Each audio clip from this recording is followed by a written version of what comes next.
मैं किशन एक बार पुनः आपके इस प्यारे से education channel target point field study में आपका स्वागत करते हैं। कैपेसिटेंस और कैपेसिटर के केस में मैं बातें कर रहा था। अब इस चैप्टर के मैं एंडिंग केस में चल रहा हूं, तो उसपे आज का जो वीडियो होगा, जैसा कि हमने लास्ट वीडियो में हमने आपसे कहा था कि कॉमन पोटेंशियल या चालक के कैपेसिटर्स पे, यानी कोई एक कंडक्टर ले ले, बिल्कुल चालक आइसोलेटेड से स्फेरिकल ले ले, तो उससे उसका पोटेंशियल क्या होगा, उसका कैपेसिटेंस क्या होगा, यह निकालना है। तो इस पर सबसे पहले चर्चा कर लेते हैं, फिर अगली चर्चा हमारी होगी कॉमन पोटेंशियल के। जब दो विभेदित चालक को एक तार की सहायता से जोड़ते हैं तब क्या होगा पोटेंशियल, वो चीजें निकालेंगे। और ऊर्जा का ह्रास क्या होगा, ऊर्जा में कमी कितनी होगी, ये चीजें। तो आइए आज देखते हैं आपके ये टॉपिक, बेहतरीन सी टॉपिक, विलगित गोली चालक की वैद्युत धारिता कितनी होती है। यानी विलगित गोली चालक आइसोलेटेड स्फीयर होगा ना। तो अब इस पे देखो, जब भी कोई चार्ज रखोगे, वो चार्जेस का आइसोलेटेड सरफेस जो होता है उस पे चार्ज कहां डिस्ट्रीब्यूटेड होता है, सरफेस पे डिस्ट्रीब्यूटेड होता है। ये सारी चीजें हम लोग पढ़े हुए हैं, पढ़ के आए हुए हैं। तो देखो सरफेस पे हमने क्या किया, एक स्फीयर लिया, आइसोलेटेड स्फीयर लिया, और उस स्फीयर को एक स्टैंड पे रखा, और उस स्टैंड पे रखने के कारण इस पे क्या स्टैंड पे रखा, और उस स्फीयर पर हमने पॉजिटिव चार्ज डिस्ट्रीब्यूटेड कर दिया, उस पर पॉजिटिव चार्ज डिस्ट्रीब्यूटेड किया, और ये इसकी फील्ड लाइंस बाहर की तरफ निकल रही, ठीक है। तो अब इससे हम निकालेंगे, तो हम ऐसी चीजें मान के चल रहे हैं। ऐसे मान लिया कि जो हमने स्फीयर लिया है, माना गोलीय की त्रिज्या R है, और उस पर +2 आवेश वितरित है, +q आवेश वितरित है, ठीक है। ऐसा हम मान के चल रहे हैं।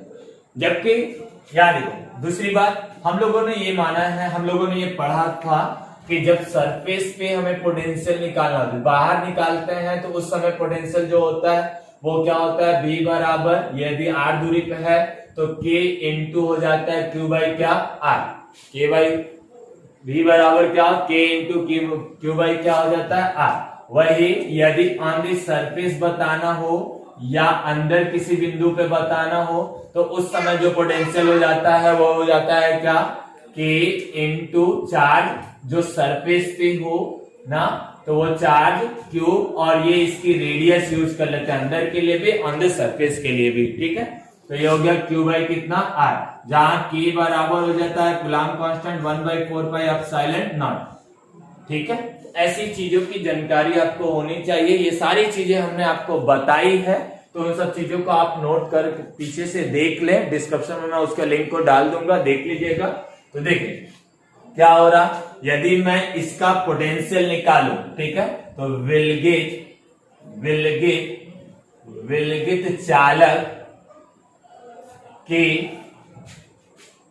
वोल्टता, ऐसा कह लें वोल्टता, या विभवांतर ऐसा लिख लें, या चेंज इन पोटेंशियल लिख लें। तो चेंज इन पोटेंशियल कितना हो जाएगा, K इंटू, यहाँ चार्ज कितना डिस्ट्रीब्यूटेड है, +q चार्ज डिस्ट्रीब्यूटेड है, अपॉन में इनकी रेडियस कितना मान के चलो R, ठीक है। तो डेल्टा V इक्वल टू यहाँ हो जाएगा 1/4 पाई एप्सिलॉन इंटू K, क्योंकि हम इसको अभी मान के चल रहे हैं ऐसा कि माध्यम में है, तो ये K इंटू Q बाई क्या हो जाएगा R। ये हमने निकाला उसका पोटेंशियल।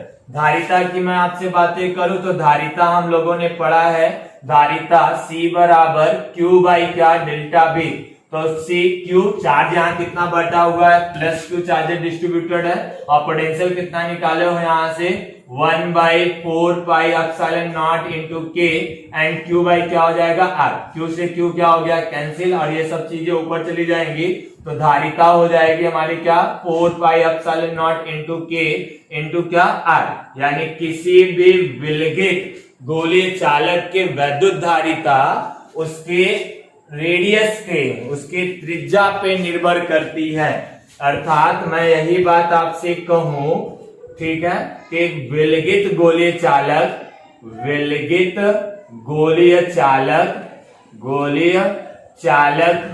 की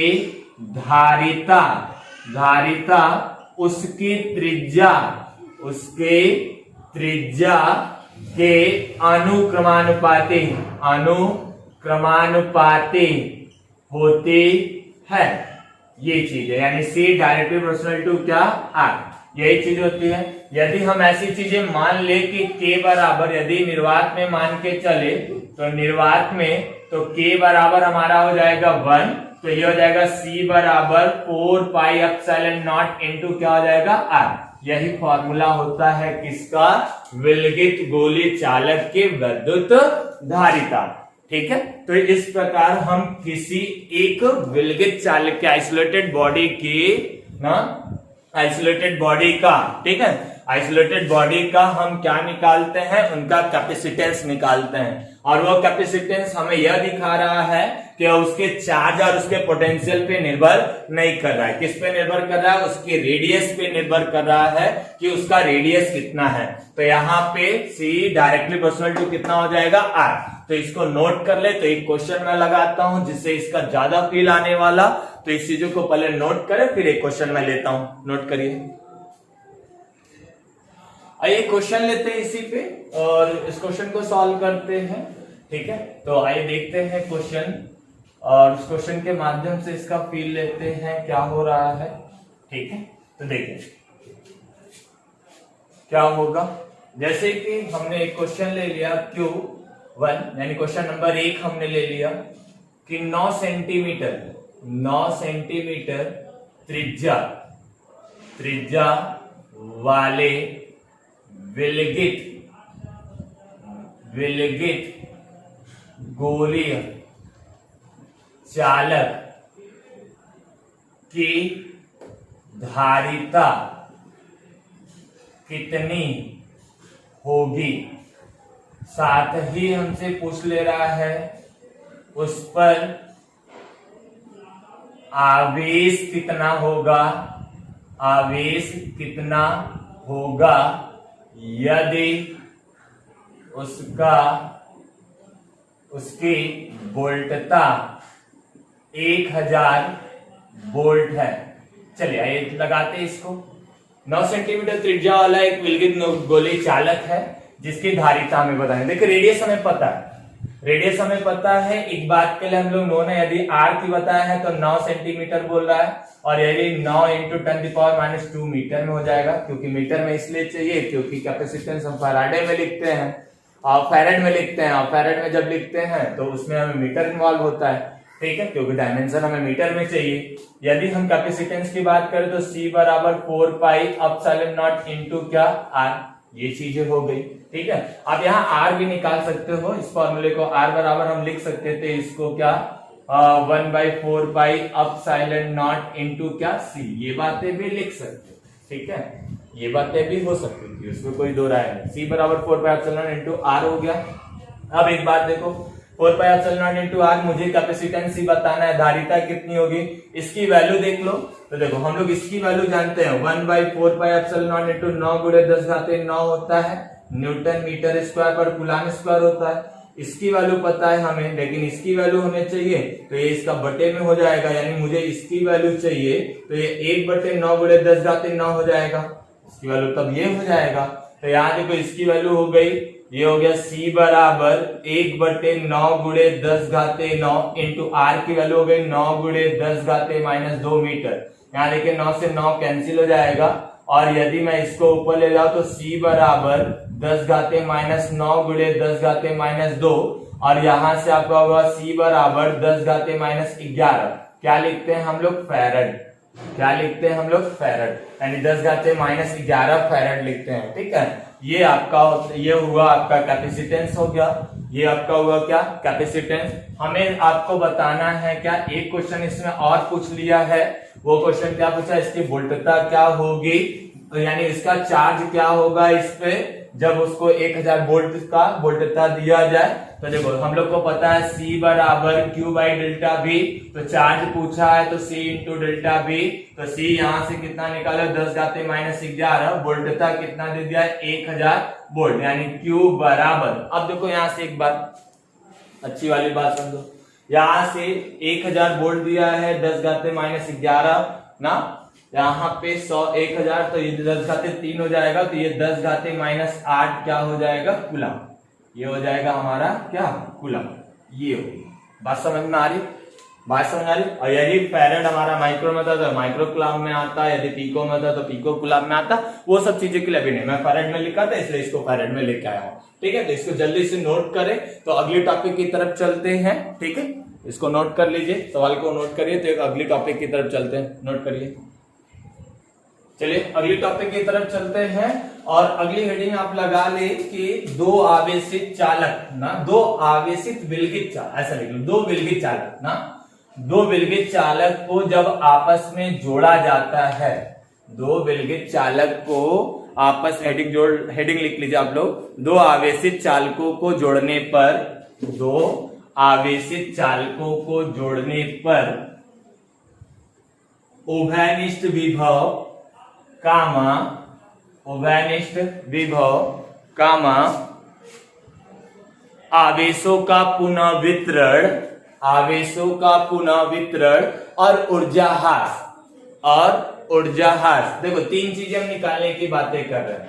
एक हमने आपसे कहा, एक चीजें निकाली है उभयनिष्ठ विभव, उभयनिष्ठ विभव ये निकालना है, कॉमन पोटेंशियल निकालना है। दूसरी चीजें हमें निकालनी है, उभयनिष्ठ विभव के साथ साथ दूसरी चीजें हमें निकालनी है, आवेशों का पुनः वितरण किस प्रकार का होगा, आवेशों का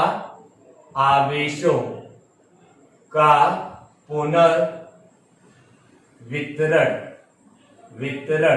फिर एक लास्ट हमने कहा ऊर्जा ह्रास, ऊर्जा का ह्रास किस प्रकार से ऊर्जा का। ये तीनों टॉपिक को हमें निकालना है, डिस्कस करना है। कब, जब दो चालकों को हम आपस में किसी तार की सहायता से जोड़ रहे हैं, तब दो चालक लेंगे, दोनों चालक को हम तार से जोड़ देंगे। चलिए यहाँ पे देख लेते हैं। जैसे मैं यहाँ पे आपसे बातें करूं तो हमने एक चालक ले लिया, ये एक चालक ये ले लिया, ठीक है। यहाँ पे हमने एक चालक हमने ये ले लिया और एक दूसरा चालक हमने ये ले लिया, ठीक है। अब इन दोनों को हमने स्टैंड पे रख दिया। अब स्टैंड पे रखने के बाद, चालक स्टैंड पे रखा हुआ है, चालक स्टैंड पे नहीं, ठीक है। अब देखो इस पे इनको हम एक तार की सहायता से जोड़ देते हैं, ठीक है।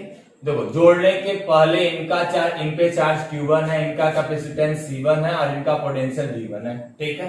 इनका चार्ज Q2 है, इनका कैपेसिटेंस C2 है, पोटेंशियल क्या है V2 है। जुड़ने के बाद जब जोड़ दिया गया तो पुनः वितरण हम मान लेते हैं, आवेश अब हो गया Q1 का डैश हो गया और ये हो गया Q2 का डैश हो गया। ये सब मानने वाला प्रोसेस आप अपने से लिख लिया करेंगे, ठीक है। मानने वाला प्रोसेस आप अपने से लिख लिया करेंगे। हमने दो चालक लिया, ठीक है, दो गोली चालक लिया और दोनों गोली चालक पे क्या कंडक्टिंग बॉडी है, तो वो भी आपको आज समझ में आ रहा है कि उस पर हम चार्ज किसी तरीके से भी इंजर्ड करें तो वो चार्ज कहाँ आ जाता है, सरफेस पे आ जाता है। सरफेस पे चार्ज आया, अभी ऐसा मान के चल रहे हैं कि इक्वली एक समान रूप से बटा हुआ है ना, यूनिफॉर्म रूप से बटा हुआ है। याद रखो इस तरीके से क्या होगा। तो सबसे पहले हेडिंग उठा के हम चलते हैं। सबसे पहले मैं यहां सबसे पहले यहां हम पता करते हैं कि पहले चालक पे कुल आवेश कितना है, फिर दूसरे में पता कर ले कि इस पे कुल आवेश कितना है। तो यहाँ पे बातें करते हैं कि इसको ए कर लेते हैं, इसको बी कर लेते हैं। ए पर कुल आवेश, तो आवेश की बात कर ले तो यहाँ पे देखो आवेश बराबर Q1 बराबर C1 इंटू V1। यही मैं आपसे कहूं बी पर कुल आवेश ये हो जाएगा क्या, Q2 बराबर C2 इंटू V। ये तार जोड़ने से पहले, तार अभी जुड़ा नहीं है, ठीक है। और ऐसा मान के चलने कॉमन पोटेंशियल भी है, उभयनिष्ठ विभव भी है, अभी माना हो, ये सब मानने वाला प्रोसीजर, ठीक है। तो ये मैं लिख लूं यहीं से, तार जोड़ने से पूर्व, ठीक है। तार जोड़ने से पूर्व ए पर कुल आवेश इतना है, बी पर कुल आवेश इतना है, ठीक है। अब देखो इन पे क्या हो रहा है कि उभयनिष्ठ विभव की बात हो रही है। तो उभयनिष्ठ विभव में क्या होता है कि जब अलग अलग पोटेंशियल के दो चालकों को आपस में जोड़ा जाता है तो उच्च विभव से निम्न विभव तक क्या होता है, पोटेंशियल का स्थानांतरण होगा। और ये कब तक होगा, और ये जब तक होगा, यानी ये कब तक होगा, जब तक कि दोनों का आपस में बराबर, दोनों पोटेंशियल सेम न हो जाए। उस सेम पोटेंशियल को ही कहते हैं हम लोग क्या, उभयनिष्ठ विभव। बातें समझ में आ रही है। और इसके लिए भी आप वही फंडामेंटल चीजें लगा सकते हो, यानी औसत वाला की कुल पदों का एक बटे पदों की संख्या, इस तरीके की चीजों को यूज कर सकते हैं हम लोग। तो यहाँ पे भी देखो बात वही कर रहा, तो डिफिनेशन सुनिएगा, जो दो अलग अलग चालकों यानी दो भिन्न भिन्न वोल्टता के दो चालक को आपस में जब जोड़ दिया जाता है तो वहां पर आवेशों का स्थानांतरण बोल लो या पोटेंशियल का स्थानांतरण बोल लो, इस तरीके की बातें यूज कर लो। आवेशों का स्थानांतरण उच्च विभव से निम्न विभव तक होता है, और ऐसा तब तक होता है जब तक कि दोनों का आवेश आपस में बराबर न हो जाए। ठीक है, तो ऐसा तब तक होगा, पोटेंशियल ट्रांसफर होता रहेगा। आपस में बराबर होने का सेंस यह कि पोटेंशियल सेम हो गया तो वहां चार्ज का डिस्ट्रीब्यूशन बंद हो जाएगा। पोटेंशियल दोनों बॉडी का सेम हो जाएगा तो चार्ज डिस्ट्रीब्यूशन हमेशा के लिए बंद हो जाएगा, वहां स्टॉप हो जाएगा। तो फिर इसी के लिए तो हमारे पास एक अच्छा सा फंडामेंटल चीज है कि हम उसको अर्थ से जोड़ देते हैं, और जैसे ही अर्थ से जोड़ते हैं उनका कैपेसिटेंस बढ़ जाता है। ये सारी कॉन्सेप्ट हम लोग पढ़े हुए हैं। तो आइए यहाँ से कॉमन पोटेंशियल पहले निकालते हैं। तो उभयनिष्ठ विभव, यानी उभयनिष्ठ विभव बराबर होता है कुल आवेश, यानी विभव की बातें करें तो हम लोगों ने विभव की कंडीशन में पढ़ा है कुल आवेश बटे कुल धारिता ना। कुल आवेश बटे कुल धारिता की बात करें तो यहाँ पे लिख लेते हैं, इन जोड़ने के बाद तो हम लिख लेते हैं कुल आवेश यानी उभयनिष्ठ विभव, ऐसे लिख ले उभयनिष्ठ विभव। तो उभयनिष्ठ विभव, उभयनिष्ठ विभव बराबर कुल आवेश बटे में कुल धारिता, कुल धारिता। तो अब देखो इस बात को, इसको हम लोग V से रिप्रेजेंट करेंगे। कुल आवेश, इस पे Q1 है, इस पे Q2 है, इस पर Q1 है और इस पे क्या है, Q2 है।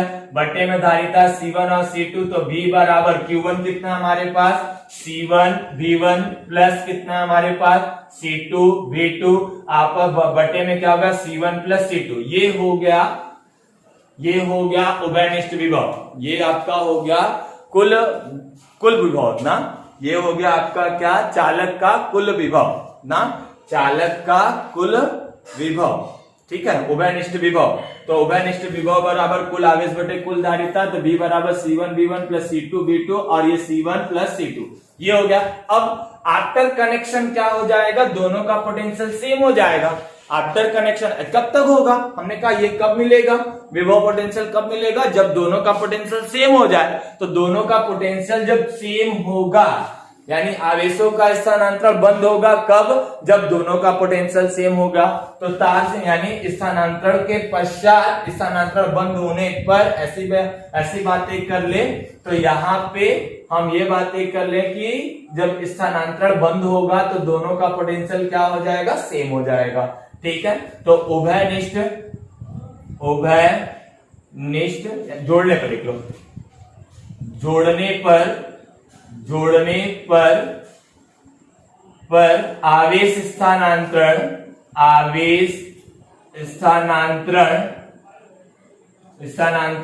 तब तक होगा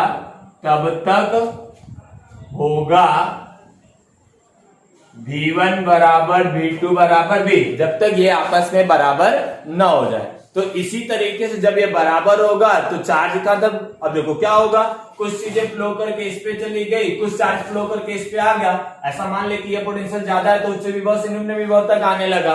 तो यहाँ देखो ये इसका चार्ज मैं मान लिया पहले ही से कि आफ्टर डोनेशन या आफ्टर इस ट्रांसफर क्या हो जाएगा, इस पे चार्ज कितना हो जाएगा, Q1 का डैश हो जाएगा, इस पे चार्ज कितना हो जाएगा, Q2 का डैश हो जाएगा।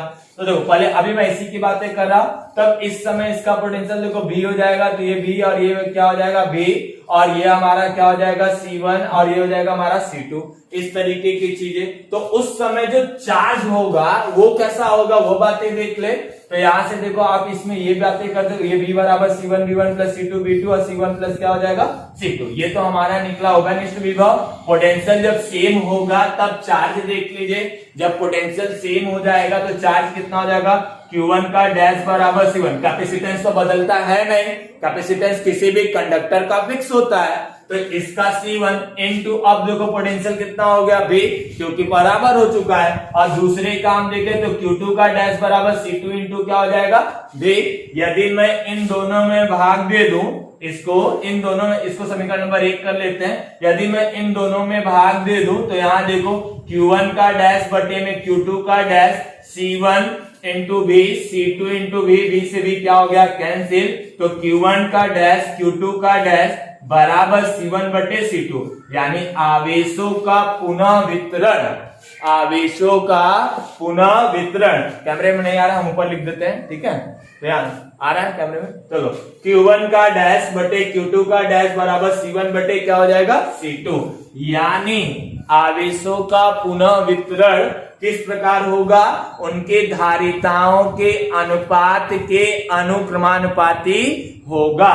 यानी मैं सीधी सीधी बातें आपसे कहूं तो Q यानी पुनः वितरण चार्ज का जो इस तरीके का वो डायरेक्टली प्रोपोर्शनल होगा कैपेसिटेंस के, कि उनकी धारिता कैसी होगी, ठीक है। तो ये बातें आप नोट करेंगे। और ये चीजें क्या हो गई, Q1 का डैश बटे Q2 का डैश इक्वल टू C1 बटे C2, ये चीजें आपको ध्यान में रखनी है, ठीक है। तो ये हो गया आवेशों का पुनः वितरण। ये आपका निकला क्या, विभव। ये होगा कॉमन पोटेंशियल निकाला, जब हमने उसको जोड़ दिया तारों से तो पोटेंशियल क्या हो गया हमारा, सेम हो गया।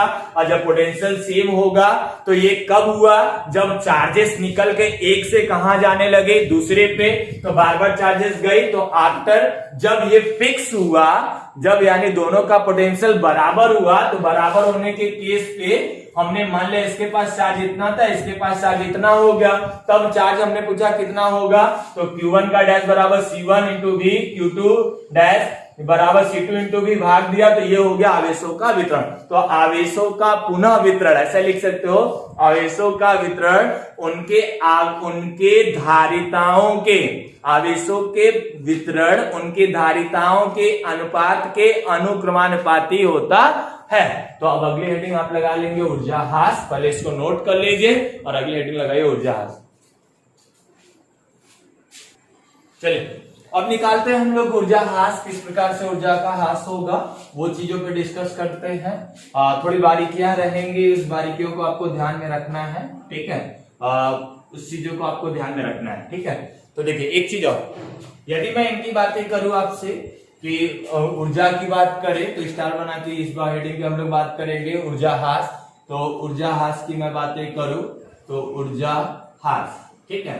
चलिए इनकी बातें करूं मैं आपसे, ऊर्जा ह्रास किस प्रकार से होगा। देखो पहले मैं इनिशियल एज पे निकालूं, यानी कनेक्शन करने से पहले इनिशियल एज पे निकालो कि दोनों चालक के पास यानी दोनों कंडक्टर के पास पोटेंशियल एनर्जी कितनी थी। पोटेंशियल एनर्जी देखो फिजिक्स में तो डिफाइन है नहीं, हमें पता है क्या, केवल चेंज इन पोटेंशियल एनर्जी होता है। पोटेंशियल एनर्जी किसी के रिस्पेक्ट में हम लोग निकालते हैं, ठीक है। तो यार देखो उसी के कॉन्सेप्ट में वी नो दैट, हमें पता है, वी नो दैट किसी भी कंडक्टर का, हमने निकलवाया है इसको, एक वीडियो इस पे कंप्लीट बना है ना, 1/2 CV का स्क्वायर, ये होता है। इतनी बातें पोटेंशियल एनर्जी का हम लोग जानते हैं, ठीक है। कैसे निकला था वो सारी चीजें हमने वहां बताई है, ठीक है। चलो इसी पे मैं इसे मान लेता हूं कि ए का, एक प्रारंभिक पे, इनिशियल एज पे दोनों के पास प्रारंभिक स्थिति, देखो प्रारंभिक स्थिति पर ए का, ए की, ऐसा करो, ए की स्थितिज ऊर्जा, स्थितिज ऊर्जा हम लोग लिख ले U1, 1/2 कैपेसिटेंस कितना है इसके पास C1, पोटेंशियल कितना है इसके पास V1 का स्क्वायर, ठीक है। वैसे ही मैं आपसे कहूं B की स्थिति जो ऊर्जा, B की स्थिति जो ऊर्जा U2 बराबर 1/2, इनका कैपेसिटेंस कितना C2 और इनका कैपेसिटेंस पोटेंशियल कितना V2। यदि मैं आपसे कहूं कि कनेक्शन करने से पहले, कनेक्शन करने से पहले इसकी जरूरत है, मैं यहां लिख लेता हूं, यहां लिख लेता हूं V बराबर C1 V1 plus C2 V2 upon में C1 प्लस C2, इसकी मुझे जरूरत है इसलिए इसको लिखा था। चलिए यहां पे हम बातें आपसे करें तो यदि मैं कहूं कि कनेक्शन करने से पहले यानी जुड़ने से पहले चालक जुड़ने से पहले की कुल स्थितिज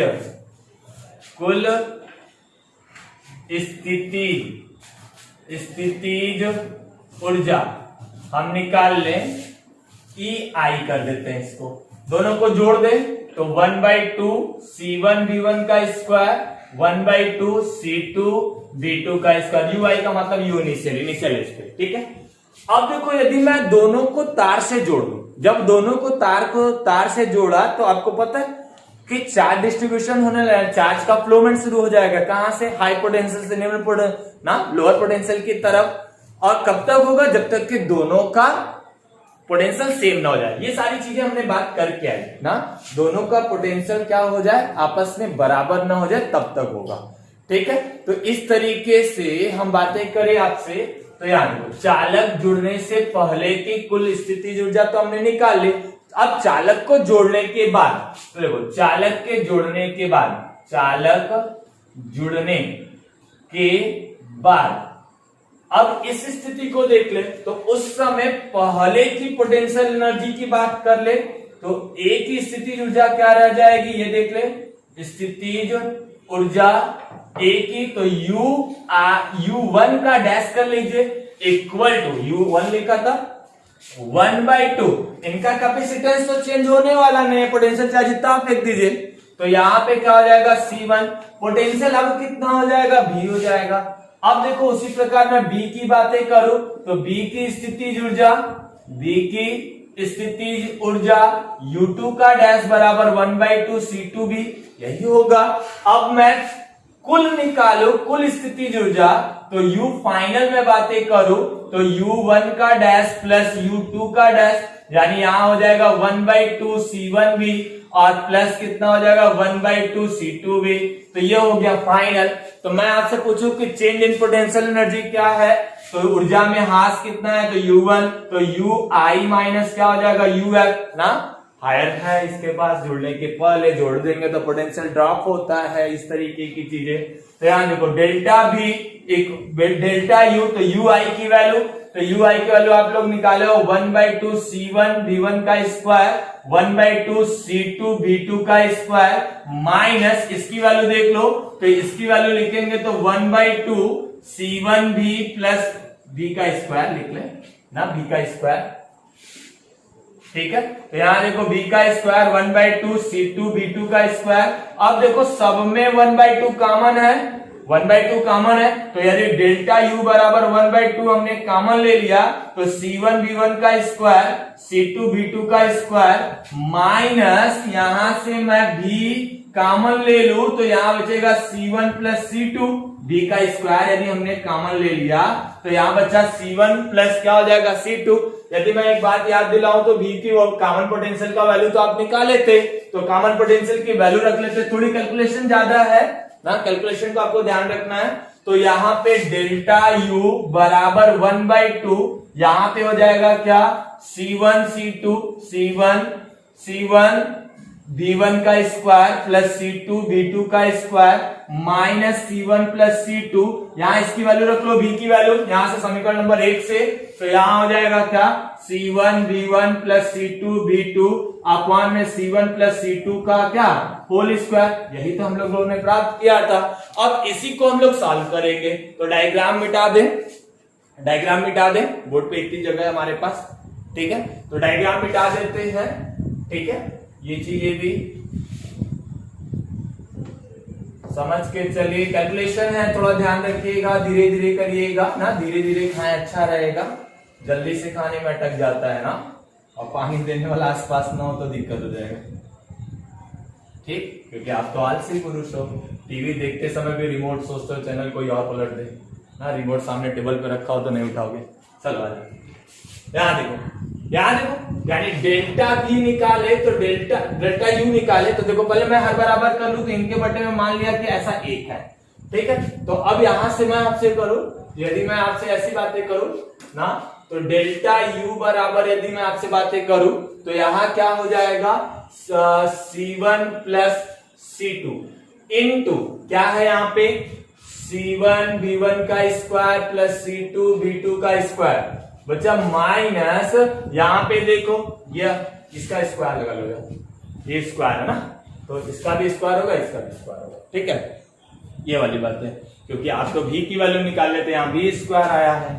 अब इसके साथ देखो यहाँ पे आपका क्या हो जाएगा C1 प्लस C2 इंटू क्या हो जाएगा हमारे पास C1 V1 plus C2 V2 का स्क्वायर बटे में, पूरे के बटे में, यहाँ 1/2 छूट गया है तो 1/2 बटे में, इस पूरे के बटे में हो गया C1 प्लस C2 का होल स्क्वायर।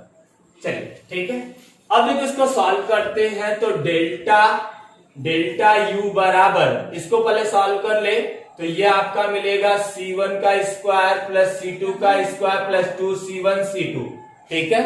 अब देखो यहां से ये हो गया, दूसरी बात है क्या हो गई C1 V1 का स्क्वायर प्लस C2 V2 का स्क्वायर, ये हो गया। मैं बहुत सिंपल तरीके से, बहुत ज्यादा इसमें गुणा भाग मैं नहीं करना चाहता, सीधा सीधा 100 गुणा। आप जो सिंपल मैथमेटिकल इंडक्शन जानते हो, सिंपल गुणा करो, जो कटना होगा कट जाएगा, जो बचेगा बचेगा, ठीक है।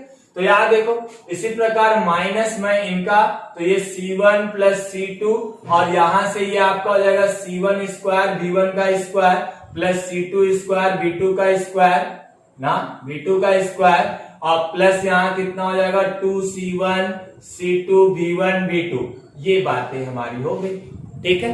तो अब देखो यहां से डेल्टा U बराबर 1/2 इन ब्रैकेट मल्टीप्लाई करा, बारी बारी मल्टीप्लाई कराओ, चलो इसका मल्टीप्लाई कराते हैं, ठीक है।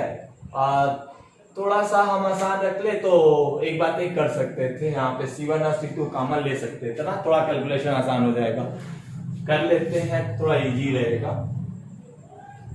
चलो अच्छा देख ले, कैलकुलेशन मिला के चलिएगा। यहाँ पे v की वैल्यू हमने रखी है, v की वैल्यू हमारे पास क्या आई थी, v की वैल्यू 1/2 तो बाहर निकाल दिया, v की वैल्यू हमने रखी C1 V1 प्लस V2 और यहाँ पे एक C से C का ये कैंसिल हो जाता, तो आपको वहीं काट देना चाहिए था। चलिए अच्छा कोई बात नहीं, मैं गुणा नहीं करा रहा, एक साथ काट देते हैं, थोड़ा सा कैलकुलेशन आसान हो जाएगा आपके लिए, ठीक है, थोड़ा आसान कर देते हैं। यहाँ देखो दोनों में C1 प्लस C2 का होल, यहाँ होल स्क्वायर, यहाँ तो कॉमन हो जाएगा, तो डेल्टा U बराबर 1/2, यहाँ पे C1 प्लस C2 बाहर निकाल लीजिए, तो यहाँ पे आपका बचेगा, देखो यहाँ का ऊपर बचेगा क्या C1 प्लस C2 और ये इंटू हो जाएगा C1 V1 का स्क्वायर प्लस C2 V2 का स्क्वायर, ये तो आप बाहर निकाल ही दिए, तो माइनस यहाँ पे क्या बचा हमारे पास, इसका होल स्क्वायर खोलो, C1 स्क्वायर V1 का स्क्वायर C2 स्क्वायर V2 का square plus 2C1 C2 V1 V2, ये चीज है। और इस पूरे के बटे में, इस पूरे के बटे में C1 प्लस C2 का होल स्क्वायर, देखो एक टर्म इनके साथ कैंसिल हो जाएगा, तो ये आपका हो जाएगा डेल्टा U बराबर 1/2 इन ब्रैकेट इंटू कराओ, तो यहाँ पे आपका हो जाएगा C1 का स्क्वायर, C1 का करा रहा हूं, C1 का स्क्वायर V1 का स्क्वायर, इसके साथ कराइए तो C1 C2 V2 का स्क्वायर, अब C2 को उठाइए तो ये हो जाएगा C1 C2 V1 का स्क्वायर, अब इसके साथ कराइए तो C2 का स्क्वायर V2 का स्क्वायर, अब माइनस अंदर भेज दीजिए, माइनस अंदर भेजेंगे तो ये हो जाएगा C1 का स्क्वायर V1 का स्क्वायर, फिर हो जाएगा माइनस C2 का स्क्वायर V2 का square minus 2C1 C2 V1 V2 और इस पूरे के बटे में C1 प्लस क्या मिला C2। अब एक बात देखे तो C1 का स्क्वायर V1 का स्क्वायर ये कैंसिल हो जाएगा, C2 का स्क्वायर V2 का स्क्वायर ये भी, सॉरी ये नहीं, C2 का स्क्वायर V2 का स्क्वायर ये वाला कैंसिल हो जाएगा। अब एक बात है आप देख लो तो C1 C2 V2 square, C1 C2 V1 का स्क्वायर, C1 C2, तो तीन टर्म्स बचे और तीनों में C1 C2 कॉमन है, तो यहां से डेल्टा U बराबर 1/2 C1 C2 हमने कॉमन ले लिया, थोड़ा नीचे लिख ले, तो C1 C2 हमने कॉमन ले लिया, तो 1/2 C1 C2 कॉमन ले लिया, तो यहाँ पे बचेगा क्या हमारे पास V1 का स्क्वायर प्लस V2 का स्क्वायर माइनस क्या हो जाएगा हमारे पास 2V1 V2, क्या बचेगा हमारे पास 2V1 और V2 बटे में क्या हो जाएगा C1 प्लस C2। अब देखो यहां से पोटेंशियल में कितना ह्रास हुआ, कितनी कमी हुई, तो इसी को आप डेकोरेट कर लीजिए, ना इसी को डेकोरेट कर ले तो डेल्टा U बराबर हम इसको लिख सकते हैं V1 माइनस V2 का होल स्क्वायर, यानी हम इस तरीके से लिख सकते हैं 1/2 यहां हो जाएगा क्या C1 C2 अपॉन में C1 plus C2 V1 minus V2 का होल स्क्वायर, यही ऊर्जा में ह्रास होगा। ठीक है, इसी बात को आपको नोट करना है। थोड़ा कैलकुलेशन था, मैथमेटिकल इंडक्शन थोड़ी थी, उस बात को आपको जानना था। ठीक है, तो ये हमने आपसे आज बातें की है किस पे, ऊर्जा में ह्रास, ऊर्जा में कितनी कमी होगी। आई होप ये बातें आपको समझ में आ गई। ठीक है, थोड़ा मैथमेटिकल इंडक्शन है, उस बात को आपको ध्यान में रखना है। ठीक है, तो वो कैलकुलेशन कहीं फॉल्ट होगा तो उसके लिए अभी से समान। ठीक है, तो अब एक बात और जान लें कि ये चैप्टर कैपेसिटेंस के केस में अब मैं एकदम अंतिम पड़ाव में हूं। तो एक चीज मैंने आपसे डिस्कस करनी भूल गया था। जब हमने आपको पोटेंशियल का केस पढ़ाया था, स्थितिज ऊर्जा का केस, आवेशित चालक की स्थितिज ऊर्जा जब हमने निकाली थी, तो स्थितिज ऊर्जा हम लोगों ने ये निकाला था, वहां पे हम लोग ऊर्जा घनत्व तो भूल गए थे निकालना। तो ऊर्जा घनत्व तो क्या होता है, उस बात का छोटा सा 2 लाइन का जिक्र मैं यहाँ करूंगा, जल्दी से आप इसको नोट कर ले। वही ऊर्जा घनत्व, बाकी जो ऊर्जा आप निकाले थे वो ऊर्जा उसी तरीके से रहेगी। ऊर्जा घनत्व तो क्या होता है, प्रति एकांक आयतन द्वारा, यानी किसी चालक या संधारित्र द्वारा प्रति एकांक आयतन में संचित की गई ऊर्जा को, प्रति एकांक आयतन में संचित की गई ऊर्जा को ही ऊर्जा घनत्व कहते हैं। ठीक है, तो ये छोटा सा डिप्रेशन, छोटी सी बात है। ठीक है, वो छूट गई थी वहां का, तो वो टॉपिक मैं यहाँ डिस्कस कर लेता हूं। फिर मैं लास्ट वीडियो आपको इस चैप्टर का लेके आऊंगा, वन डी ग्राफ जनरेटर। आप बहुत यूनिक तरीके से उसको पढ़ाने वाला और बहुत यूनिक एनिमेशन के साथ। ठीक है, तो पहले इसको नोट कर लीजिए, तो बातें करते हैं। ठीक है, चलिए आइए उसको भी देख लेते हैं। ठीक है, पॉज करके आप नोट कर लिया कीजिए। ठीक है, देखिए उस चीजों को भी देख लेते हैं। उसको लगा लीजिए, उसकी हेडिंग आप लगा लें, आवेशित चालक का ऊर्जा घनत्व, या संधारित्र की बात कर ले, चालक संधारित्र सेम होगा। ठीक है, आवेशित चालकों की क्या ऊर्जा घनत्व। ठीक है, चलिए ऊर्जा घनत्व की बात देखिए। आवेशित चालक के लिए ना, आवेशित चालक के लिए, ठीक है, चलिए थोड़ी लाइट्स के इश्यू आगे लाइट कर गया। ठीक है, होता है ना, ध्यान रखो। आवेशित चालक की ऊर्जा घनत्व, ऊर्जा घनत्व, चलिए इसकी बात कर लेते हैं। इस बात को हम अच्छे से समझ लेते हैं। देखो आप लोगों ने एक बात निकाला था, U बराबर 1/2 CV का स्क्वायर, ये इक्वेशन नंबर फर्स्ट। ये हमने बात की थी कब, जब स्थितिज ऊर्जा निकाली थी तब। देखो उस स्थितिज ऊर्जा के तो कैपेसिटेंस बराबर हम लिख सकते हैं A into epsilon not upon में D। मान लो मीडियम में रखा हुआ तो K भी रख लो। ठीक है, आपके किताब के डिजाइन की बात कर लेते हैं। K, जबकि K हम लोग चलेंगे तो क्या रख लेंगे, 1 रख लेंगे, कोई इश्यू नहीं है। आइए रखते हैं, तो यहाँ पे इनकी वैल्यू को रख दो, तो C बराबर 1/2, यहाँ U बराबर, तो यहाँ वैल्यू रखो A into epsilon not into K upon में D, और ये हो गया V का स्क्वायर। यदि मैं इस समीकरण में आपसे बातें करूं कि D से मैं गुणा कर दूं, D से भाग करूं, तो आपको कोई दिक्कत होनी नहीं चाहिए। तो यहाँ U बराबर 1/2, ये आपका हो जाएगा कितना, अब K into epsilon not V square by D square, और यहाँ पे हमने A इंटू डी बाहर लिख दिया। कोई दिक्कत है अभी आपको किसी प्रकार का? चलो एक रिलेशनशिप हम लोग पढ़े हैं, ध्यान रखना, एक रिलेशनशिप हम लोग पढ़े हैं क्या, E बराबर या V बराबर, रिलेशनशिप पढ़ा है V बराबर, क्या पढ़े हम लोग, E into D, E into D. तो E बराबर V बाई क्या हो गया D, तो इसके जगह हम लोग E का स्क्वायर लिख सकते हैं। तो U बराबर 1/2, और यहाँ हो गया K into epsilon not E का क्या हो गया स्क्वायर, इंटू यहाँ पे क्या हो गया AD। ये देखो potential energy in case of क्या, इलेक्ट्रिक फील्ड, ये निकाला।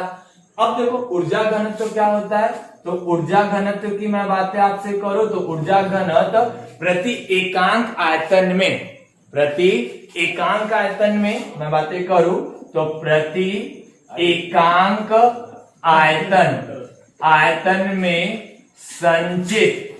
संचित की गई